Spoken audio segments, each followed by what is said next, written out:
Exclusive country club dinner took a dark turn when a wealthy heiress sneered and demanded I be removed from the premises because people like you can't afford to dine here.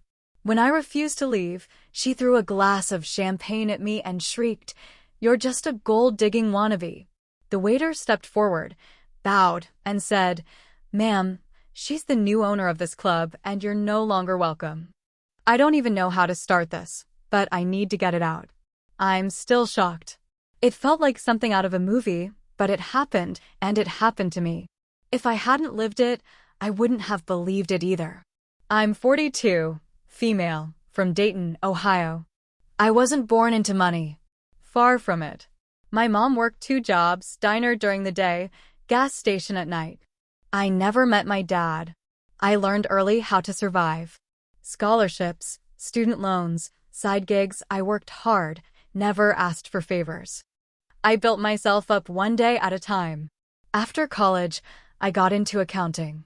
Worked my way up. I wasn't flashy. I wore the same heels for 6 years. I packed lunches. I studied investing late at night when my coworkers were out drinking. Eventually, I became a partner at an investment firm in Columbus. Quiet money, the kind people don't notice. So, earlier this year, our firm got approached to buy a failing golf club, Sterling Pines Country Club, right outside Columbus in Westerville. It had been losing members. Poor management. Old money types keeping outsiders out. The board wanted out fast. I ran the numbers and saw potential. We bought it cheap. I put my own name on the deal, not the firm's.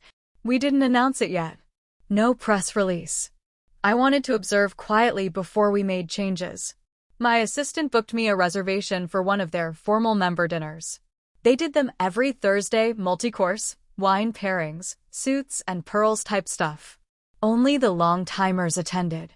Same faces, week after week. That night, I showed up in a simple black dress. No brand logos, no jewelry. I don't wear makeup much. My hair was tied back. Nothing fancy. I looked like any working woman having a quiet dinner. That's what I wanted. I walked into the dining room right at 6. Room was dim, candles on every table. Dozens of old members sipping wine, talking in low voices. I took my seat, table 8, near the fireplace. 10 minutes later, she walked in. Samantha Holloway. I didn't know her name then. I found out later. She was maybe late 30s. Sharp features. Designer white dress, heels that clicked loud on the hardwood floor.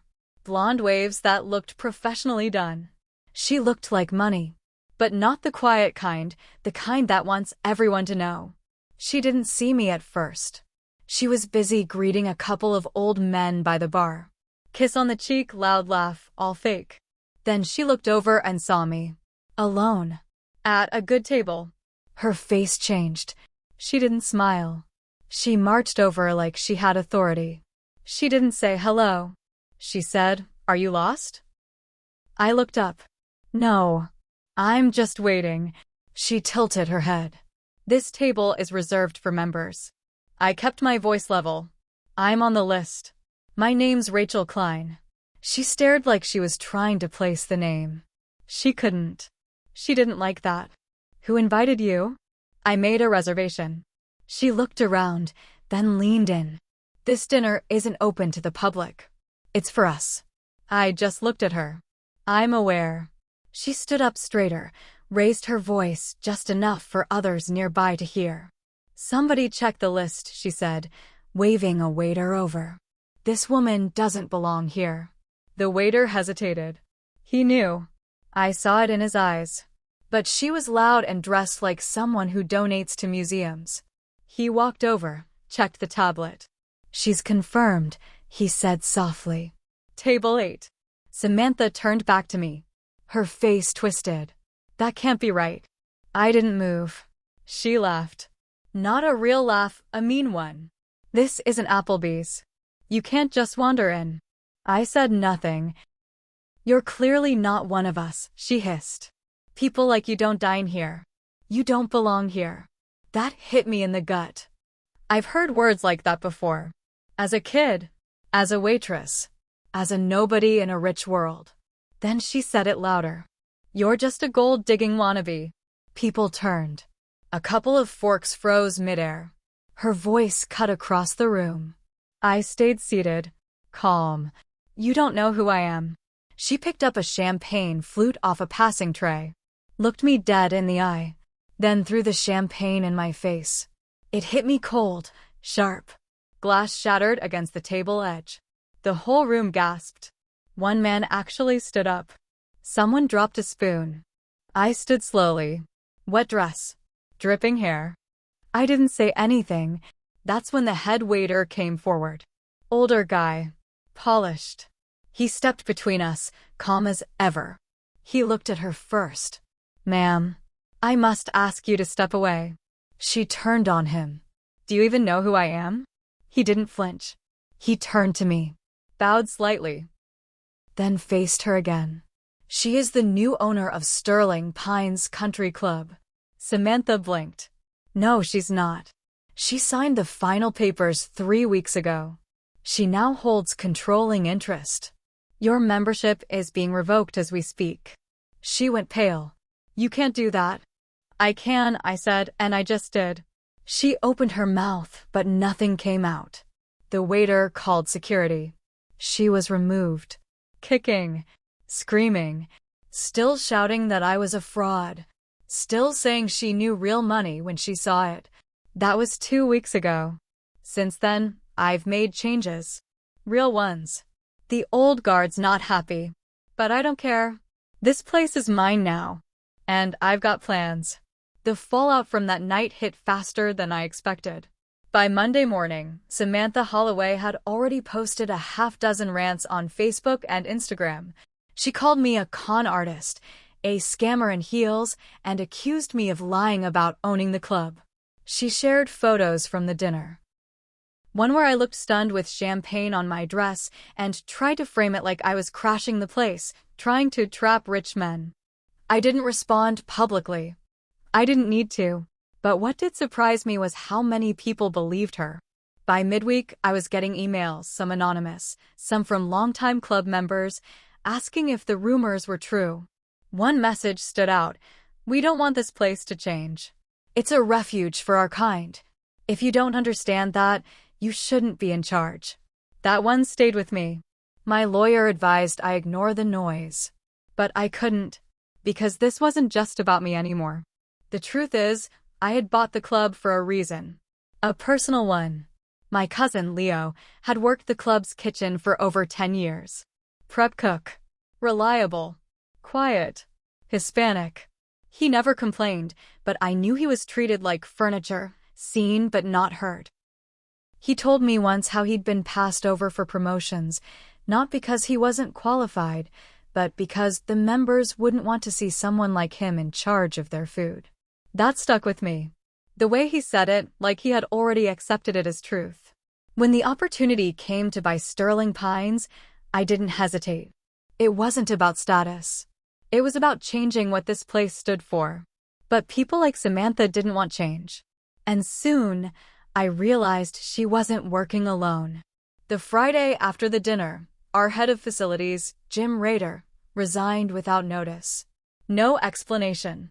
That same night, our software system was hit with a phishing attack. Emails wiped. Schedules corrupted. 2 of our vendors backed out of their contracts the next day. Samantha wasn't just angry. She was organizing something. Quietly. Pulling strings. I found out the following Monday that a group of older members, mostly retirees and business owners, had formed a private email chain. They were calling it the Preservation Circle. Their goal? To force me out. I knew I couldn't fight this the old way. Not in boardrooms. Not in court. So I started showing up. Every day. Walking the grounds. Talking to employees one-on-one. Learning names. Shaking hands. Sitting in the dining hall with the staff during lunch. I wanted them to know I wasn't going anywhere. Then I called a meeting. All staff. Full attendance mandatory. I stood in front of them in the main ballroom. Still water in one hand, plain blue blouse, no makeup. I know some of you are nervous, I said. You've heard things. Seen the posts. Some of you have been asked to take sides. I'm not here to fire anyone. I'm not here to scare anyone. I paused. But I am here to say this. The club is changing. We're going to open it up. We're going to include people who have been ignored. If that scares you, you're welcome to leave. But if you stay and work hard, you'll be respected. You'll be seen. I saw some heads nod. Others looked away. After the meeting, a young waiter, Marcel, pulled me aside. She's still coming here, he whispered. Samantha. Late at night. After hours. Sometimes she meets with Mr. Dunley.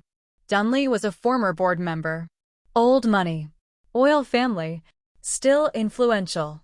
I checked the logs. No cameras. No entry records. But the back door had been unlocked 3 nights in a row. That night, I stayed late. Sat in my car with the lights off near the east lot. At 10:42 p.m., I saw them. Samantha, Dunley, and a third man I didn't recognize. They slipped into the back door like they owned the place. I waited 10 minutes. Then followed. The lights in the kitchen were on. Voices coming from the wine cellar. I moved quietly. Already got the old bylaws, someone was saying. If we can prove she broke any of them, anything about conduct or misrepresentation, we can force a resale. Doesn't matter if she owns it, Samantha snapped. There are ways. Legal or not. I stepped into the light. They all froze. I'd suggest you stop talking, I said, unless you want a trespassing charge to go with the defamation suits I've already filed. Dunley looked like he'd seen a ghost. The third man, a lawyer, probably, stepped forward, stuttering. We were just. I pulled out my phone. I recorded enough. Get out. You're done here. Samantha stared at me. Hate in her eyes. You don't belong here, she said. You never will. I smiled. Just a little. I own the deed. That's all I need. They left. But I knew this wasn't over. And I was just getting started. The very next day, I got a call from the zoning commission. Ms. Klein, we received a formal complaint against Sterling Pines, the woman on the other end said. There are allegations of unapproved renovations and noise violations during restricted hours. I hadn't approved any renovations yet. And noise? We'd been quiet as a library since the takeover. It was obvious. Samantha or someone close to her was trying to hit me from another angle. Death by 1,000 cuts. That same week, 2 more senior staff members resigned. Then the landscaper I'd hired, a guy named Ben who'd done excellent work on my personal property, called and said he couldn't continue the contract. Nothing personal, he said. I just got a better offer. Double the pay. I knew that offer didn't come from nowhere. Someone was paying people to stay away from me. They were trying to isolate me, cut me off, one relationship at a time. But I'm not easy to scare. I've been alone before. Instead of folding, I doubled down. I pulled my assistant, Teresa, into my office and told her everything about Samantha, Dunley, the secret meetings, the fake complaints. Teresa didn't blink. She just said, "Want me to dig?" I nodded. Teresa used to work in compliance for a federal agency. Quiet, sharp, and ruthless when she wanted to be. Within 4 days, she had files. Turns out, Samantha Holloway wasn't just angry. She was desperate. Her family's money wasn't as solid as it looked. Her father had leveraged part of their estate to invest in a startup that tanked in 2022. They'd sold off assets to keep up appearances. Her influence in Westerville? It was mostly illusion now, connections built on old donations and favors that were starting to dry up. But what hit hardest was this: Samantha had tried to buy Sterling Pines herself. Quietly. She made an offer 2 months before mine. The board turned her down because she couldn't secure full funding. She didn't know who outbid her. Not until the night of the dinner. That changed everything for me. She didn't just want to protect the old money circle. She wanted revenge.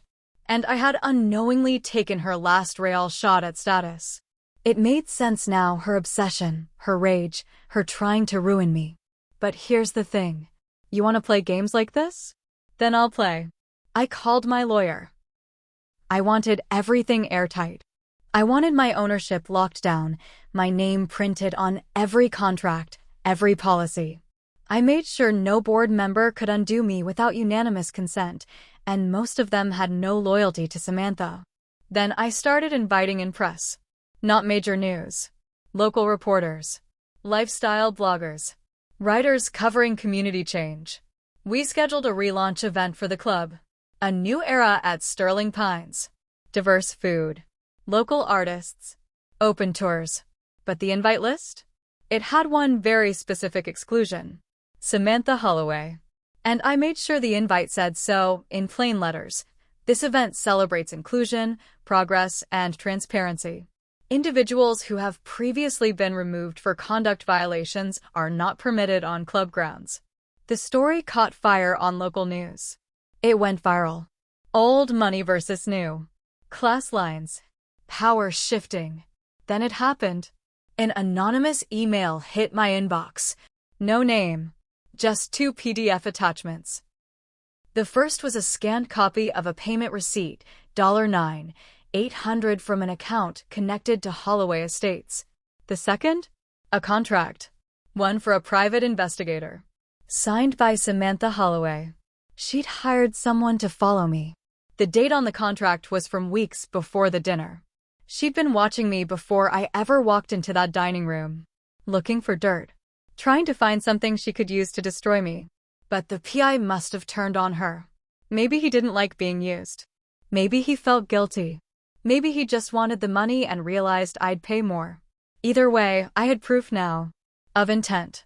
Of malice. Of premeditated harassment. And I was going to use it.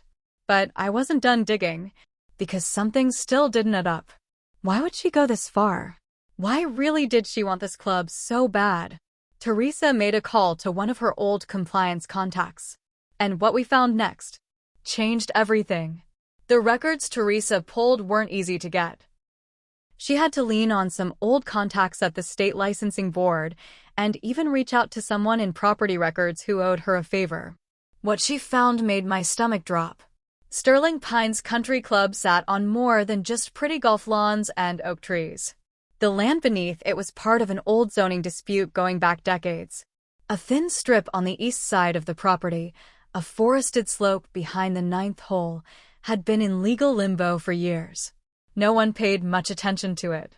Too steep to build on, nothing but trees and brush. But here's the twist. That land had recently been reassessed and approved for commercial development, quietly, buried in a city planning document from 6 months ago. It was now zoned for mixed use, which meant a new buyer could develop condos, retail, even office space. And because of the way the parcel overlapped with the club's main property lines, any owner of Sterling Pines would have first rights to claim development access. It was worth millions. Maybe more. Samantha didn't want the club because of old traditions. She wanted the land. And she had planned to quietly flip it to a real estate company her brother partially owned, Brightwood Holdings. On paper, it would have looked like 2 separate deals. But Teresa traced the shell companies. It was all linked back to Holloway money. If she had succeeded, she could have turned a dying golf club into a luxury condo cash machine. But when I bought it, I unknowingly shut all of that down. I didn't just embarrass her, I ruined her hidden project, and likely cost her family their last big shot at financial recovery. So now I knew the full picture. This wasn't personal at first, but it sure as hell was now. I called an emergency board meeting. The members still had some power, and a few were wobbling, getting spooked by all the conflict. I laid everything out. The PI, the zoning scam, the fake complaints, the resignations. I even played a recording from the night I caught her sneaking in with Dunley. Teresa helped me clean up the audio. Then I dropped the documents from the city planner's office. Proof of rezoning. Proof of intent to develop. Proof that the Holloways had tried to use the club as a front for something bigger. You could have heard a pin drop. Mr. Langford, the oldest board member, Looked like he wanted to crawl under the table. He'd known Samantha's father. He'd supported her membership. "I didn't know," he muttered. "I swear I didn't know." "You do now," I said. After that, the board gave me full executive control. No more votes needed. I could make changes without clearance. And I did. I shut down all external access points on the east side of the property. I hired private security, quiet, discreet, and loyal. And I scheduled a meeting with the city development office. Because if Samantha wanted to turn that land into a cash cow, then I was going to beat her to it. But I wouldn't do it her way. I was going to build something better. Something the town actually needed. Affordable housing for veterans and single mothers. A public green space and walking trail. A youth golf program that pulled kids from inner-city Columbus and taught them on the same lawns that once shut them out. When the press picked it up, Samantha lost it. She went on a podcast, some trashy, far-right show, and ranted for 40 minutes. She called me a communist vulture and said I was ruining the legacy of Westerville. It backfired. Sponsors dropped her. But that only made her more reckless. Then I got the phone call. It was Leo, my cousin who worked in the kitchen. He sounded shaken. "You need to come now," he said. "Something happened." "It's bad." I jumped in my car. By the time I pulled into the club parking lot, I could smell the smoke. Smoke curled from the east side of the club. Not high, but thick and dark. I ran toward the kitchen, my heels slipping on the wet grass. 2 line cooks were already outside, coughing, waving away smoke. Leo stood by the back entrance, his apron blackened, eyes wide. "It was the storage room," he said. "I think someone threw something in through the side window." The fire was small, thank God. The suppression system in the kitchen kicked in fast. Firefighters arrived 10 minutes later and stopped it before it could spread. But the message was clear. This wasn't an accident. I stood in the ashes of a charred supply shelf and looked at the broken window pane. I already knew who did it, and I wasn't going to wait for more proof. I had spent my whole life building myself up the right way. No shortcuts. No schemes. But some people only understood one kind of message. I called Teresa. "Send the pictures," I said. She hesitated. "All of them. Every single one." We had them all. Photos. Emails. The PI's signed statement. Payments tied directly to Samantha's personal accounts. A copy of her voice screaming threats from the night she threw champagne at me. Teresa packaged everything neatly into a PDF. It looked like a case file. Then we sent it out. First to the country club members. Then to the local news. Then to the city board. And then to the state attorney general's office. The investigation opened within days. But I wasn't done yet. Remember Brightwood Holdings? The company Samantha's brother used for the secret real estate deal? They had received federal COVID relief grants a year earlier, only the business was listed as educational consulting. Teresa had her doubts. She sent the records to a friend in the auditor's office. A week later, Brightwood's assets were frozen. Fraud. That knocked the last leg out from under them. Samantha went silent online. Her Instagram disappeared. The podcast that hosted her took down her episode and replaced it with an apology. But it didn't stop there. She was charged with criminal trespassing, destruction of property, conspiracy to commit fraud, and harassment. She didn't go to jail, not yet. But her reputation? Destroyed. Her family name? Worthless now. She was kicked out of every country club in the county. Former friends ghosted her. Her condo went up for sale a month later. I heard she moved to Kentucky. But here's where it hit me the most. When I stood in front of the new housing site 3 months later, I felt hollow. I got my revenge. I buried her. She'll never recover socially. She'll never walk into a room and command respect the way she used to. I made sure of that. But I lost things too. Good staff who got caught in the crossfire. Friends who didn't want to be in the middle. Even Leo left eventually. He said it wasn't the same place anymore. And he was right. The club survived. But It was different now. Still mine. Still better than before. But colder. Revenge always leaves something behind. Even when you win. But if I could go back and do it again, I still would. Because when someone tries to humiliate you in front of a room full of people, when they spit in your face and try to erase everything you worked for, you don't walk away. You make damn sure they never get back up. And I did. I don't smile about it. But I sleep just fine,